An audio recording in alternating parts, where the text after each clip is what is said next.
මේ ළමයි වලට මම පොඩි ටෙක්නික් එකක් කියලා දෙන්නම්. මම මේකට පාවිච්චි කරනවා මගේම ක්ලාස් වල කරන පොඩි ටියුට් එකක්. මේ ඔයාලට පේනවා ඇති ළමයි මේකේ උඩම තියෙනවා ස්ටුඩන්ට්ස්. ස්ටුඩන්ට්ස් කියනවා ශිෂ්‍යයෝ. ස්ටුඩන්ට්ස් ශිෂ්‍යයෝ. ඊට තියෙනවා සෙල්ලම් කරන්න කැමති ශිෂ්‍යයෝ. ළමයි සෙල්ලම් කරනවට කියන්නේ ප්ලේනේ. සෙල්ලම් කරන්න කැමති කියලා අපි කියනවා like to play. ඒතකොට මේ ශිෂ්‍යයන් අපි විස්තර කරනවා. ශිෂ්‍යයෝ මොන ශිෂ්‍යයෝද? සෙල්ලම් කරන්න කැමති.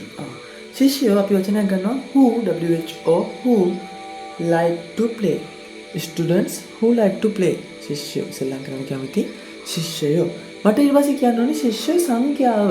මේක ඉස්සරහට අපිට දාන්න පුළුවන් number of students. මොන ශිෂ්‍ය සංඛ්‍යාවද? who like to play. number of students who like to play. සෙල්ලම් කරන්න කැමති ශිෂ්‍යයෝ සංඛ්‍යාව. මට ඊට පස්සේ කියන්න ඕනේ වොලිබෝල් සෙල්ලම් කරන්න කැමති ශිෂ්‍ය සංඛ්‍යාව.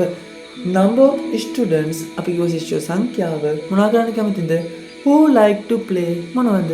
volleyball. number of students who like to play volleyball. volleyball සෙල්ලම් කරන්න කැමති ශිෂ්‍ය සංඛ්‍යාව.